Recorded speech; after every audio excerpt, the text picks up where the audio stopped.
Hello everyone, আসসালামু আলাইকুম। স্বপ্নস পরিষ্কারে আপনাদের সবাইকে শুভেচ্ছা। আমার বাগানে দেখেন কি সুন্দর পেঁপে গাছে পেঁপে ধরে আছে।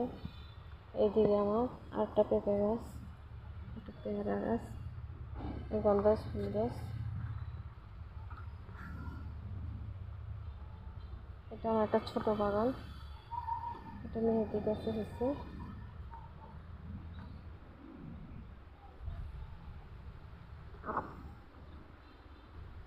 আপনাদের কার কার এসব পেঁপে গাছে পেঁপে ঝাড়া দেখতে ভালো লাগে জানাবেন।